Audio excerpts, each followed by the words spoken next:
Assalamualaikum warahmatullahi wabarakatuh. Selamat siang Sobat Genbi. Genbi, energi untuk negeri. Nah, hari ini aku akan membahas mengenai suatu hal yang berbeda nih. Dan podcast kali ini akan sedikit berbeda dari podcast-podcast sebelumnya, karena kita akan membahas mengenai dunia kewirausahaan.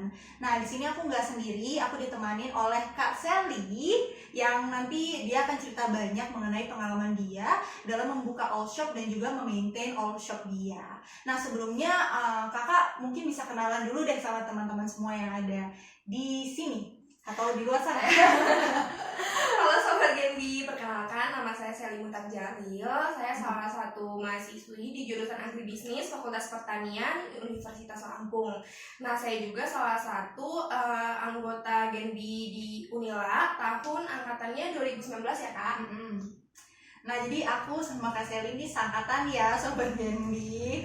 Nah, Kak Sally ini juga kebetulan punya all shop nih. All shopnya lebih fokus ke kecantikan ya, sama satu lagi all shop hijab. Nah, untuk all shopnya itu namanya @its triple shop ya, @its triple shop gitu. Nah, buat teman-temannya yang mungkin yang kepo gitu, nah bisa langsung datangin ke Instagramnya atau kunjungin Instagramnya gitu di @its triple shop. Nah, oke, kita langsung aja kali ya ngobrol-ngobrol. Nah, Kak Sally bisa nggak sih ceritain awal mulanya kenapa bisa ada keinginan nih untuk buka all shop gitu? Ya, jadi waktu itu lagi zaman-zamannya tuh banyak yang ngadain acara Sweet Seventeen tuh. Biasa ya, anak SMA tuh kayak, pengen. Terus akhirnya kayak Sally juga pengen ngadain, pengen deh buat acara Sweet Seventeen, tapi nggak mau nyusahin orang tua. Jadi akhirnya mulai usaha, dan usahanya itu langsung semua peralatan. Dulu sih jualnya bukan hanya skincare ya, masih ada kayak earpod juga dijual, apa juga dijual. Jadi dapat, tapi memang belum banyak karena mulai usahanya itu hamil 1 bulan. Jadi secukupnya aja, dan akhirnya tetap dilaksanain sih Sweet Seventeen-nya dengan bantu orang tua juga. Terus ternyata pas dirasain setelah itu kok asik juga ya, kayaknya dilanjutin aja deh. Jadi berlanjut sampai sekarang. Wah, teman-teman, ternyata unik juga ya. Jadi dasarnya tuh mau buka all shop tuh sebenarnya lebih ke pengennya nabung untuk acara ulang tahun doang, tapi karena mungkin feedbacknya lebih besar ya yang didapatkan, keuntungannya besar, ternyata akhirnya melanjutin lagi tuh untuk bisnis sampai sekarang ya Kak ya. Nah, tapi yang aku lihat tuh memang lebih fokus ke kecantikan ya. Nah, kenapa akhirnya lebih fokus ke kecantikan dan kenapa nggak pilih produk-produk lain gitu? Ya, jadinya tuh jadi pertamanya aku tuh nyobain salah satu produk masker organik gitu. Nah, ternyata tuh di aku bagus. Terus dipikir-pikir kayak lebih untung tuh jual barang yang cepat habis dibanding kalau barangnya dipakai terus dia masih bertahan lama, ya akan stop dong untuk penjualannya. Jadi ya ternyata lebih cepat barangnya cepat habis. Lalu aku pelajari terus, ternyata memang banyak orang yang suka pakai masker, apalagi cewek-cewek kan. Jadi ya aku lanjutin aja di skincare. Berarti memang lebih fokusnya itu ke, mungkin karena Kak Sally kan juga cewek ya, dan tahu banget kebutuhan cewek tuh banyak ya kan, akhirnya memang fokusnya ke kecantikan. Tapi memang sekarang udah banyak banget nih ya kayak yang fokus ke kecantikan. Nah, itu jenis-jenis skincare kecantikan apa sih Kak yang biasanya Kakak pilih untuk dijual di all shop Kakak? Kalau jenis-jenisnya tuh ada banyak sih sebenarnya, tapi yang paling banyak aku stokin tuh masker-masker organik yang dimana kalau sekali pakai itu cepat habis. Terus dia juga cocok untuk semua kulit, jadi aku nggak perlu ngelompok-ngelompokin gitu. Jadi ya selain aku jual masker-masker itu, aku juga jual kayak liptin, terus kayak lip balm, dan kayak body scrub gitu sih. Oke. Kak, itu berarti sistem penjualannya itu apakah produksi sendiri atau memang kamu ambil produk dari luar terus kamu jual kembali gitu? Kalau untuk skincare-nya sama kosmetik liftingnya itu aku reseller, jadi kayak aku ngambil dari pusatnya terus aku jual kembali. Nah kalau yang jilbab yang baru-baru aku mau buka ini itu aku kerja sama pabrik, jadi pabrik yang produksi tapi aku pilih bahannya terus sama jenis-jenisnya dan aku langsung ini jahit labelnya sendiri. Oke. Tadi aku belum sempat nyebutin deh kalau untuk all shop jilbabnya ya. Mungkin kakak bisa jelasin ke sobat Genbi itu selain tadi yang at its triple shop sama satu lagi untuk all shop hijabnya apakah? Kalau untuk all shop hijabnya namanya searchly.id. Oke, diingat ya teman-teman ya. Siapa tahu mungkin ada yang mau berkunjung tuh ke Instagramnya untuk ngecek-ngecek, boleh deh teman-teman coba. Oke, kamu sebenarnya mulai belajar bisnis online gini itu kan tadi dari ketidaksengajaan ya, berarti memang otodidak belajar sendiri atau mungkin ada background dari orang tua atau keluarga sendiri yang pernah online shop juga? Kalau untuk dari background keluarga sendiri itu tuh nggak ada sih yang jadi pedagang atau penjual online, jadi aku memang belajar sendiri. Nah terus untuk biar aku lebih tahu dan mendalami online shop itu gimana, aku ikut seminar-seminar. Oke, berarti memang sekarang juga udah banyak sih kayak selain seminar, baik itu yang berbayar ataupun juga yang gratis, atau juga bisa lihat dari video-video di YouTube kan kayaknya udah banyak banget ya kayak.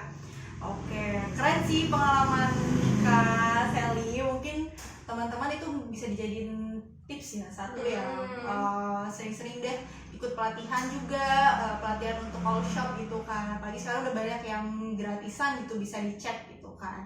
Nah mungkin tadi kita ngebahas soal tips tuh Kak, mungkin ada tips-tips and trick lain gitu nggak sih Kak untuk teman-teman semua di sini yang mau mulai bisnis tapi takut nih, baik itu modalnya atau mungkin nggak bisa nih maintain, takutnya nggak laku itu. Kira-kira tips and tricknya apa sih kalau dari Kak Sally sendiri? Tips and trick dari aku tuh sebenarnya kembali lagi ke diri kalian. Kalau kalian mau mulai usaha tuh ya pasti udah siap menerima resikonya, mau itu untung, rugi, atau bahkan gak laku. Nah paling caranya untuk kalian tetap bertahan itu adalah konsisten. Jadi tetap ngejalanin usahanya itu jangan setengah-setengah, jangan kayak hari ini jualan besok enggak, hari ini jualan besok yang enggak. Pembelinya juga bingung, jadi dia ini jualan atau enggak. Nah jadi jualan itu harus konsisten. Nah begitu. Kalau masalah modal, sekarang sih banyak banget usaha yang nggak perlu modal, jadi bisa banget kayak dropship gitu. Bahkan aplikasi-aplikasi banyak banget juga yang nawarin untuk bisa jadi dropship, jadi nggak perlu keluarin modal sama sekali. Nah, terus tips lainnya kalau untuk menjaga followers, sebenarnya followers tuh nggak neko-neko sih, nggak banyak maunya. Kalau kalian emang sering ngajak ngobrol, terus kayak interaksi sama followersnya, ngasih games atau mungkin bagi-bagi hadiah atau mungkin ngasih kalimat-kalimat yang buat mereka suka juga, itu pasti followersnya bakal stay di kalian, jadi nggak bakal unfollow gitu. Oke, berarti tadi tips and triknya itu kalau untuk nambahin followersnya gimana caranya kita harus engage ya sama si followers. Jadi sebisa mungkin teman-teman mungkin yang baru punya all shop sering-sering deh interaksi sama followers kalian. Yang kata Kak Sally bilang tadi, bisa itu kalian post snapgram ya kayak, terus bikin games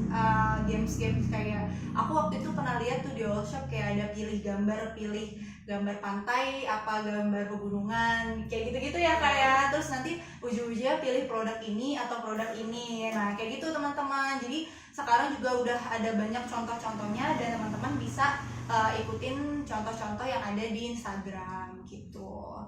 Nah terus Kak, berarti kamu itu kalau untuk di awal-awal mempromosikan produk kamu biasanya ke siapa sih, atau gimana deh cara awalnya gitu sampai sekarang followersnya ya udah terbilang cukup banyak ya Kak ya? Pertamanya untuk promosi itu tentunya dari keluarga sendiri dulu ya, jadi kayak tawar-tawarin ke keluarga, terus juga minta tolong keluarga untuk promosiin di media sosial mereka. Lalu berlanjut ke teman-teman nih, jadi teman-teman sekolah, terus teman-teman komunitas-komunitas apapun, terus nanti kan dari teman itu bakal kesebar lebih luas lagi. Nah makanya itu yang nyebabin followersnya itu tetap meningkat. Berarti yang terdekat sama kita dulu ya, baik itu keluarga, terus udah gitu kita tawarin ke teman-teman. Nanti pasti kan semakin banyak teman-teman yang tahu kan, pasti teman-teman ya kayak dari mulut ke mulut deh, ada yang ngobrol-ngobrol gitu, cek Instagram dong kayak gitu teman-teman. Jadi bisa dimulai dari hal yang kecil dulu, dan intinya jangan takut kalau mau mulai bisnis online, soalnya Kak Sally juga mulainya dari nol ya, malah itu dari nol sampai sekarang bisa ngebangun bisnis. Nah itu ngomong-ngomong kita belum bahas berapa lama ya Kak, jadi sejak kapan sih Kak mulai bisnisnya itu dan udah berapa lama tuh Kak?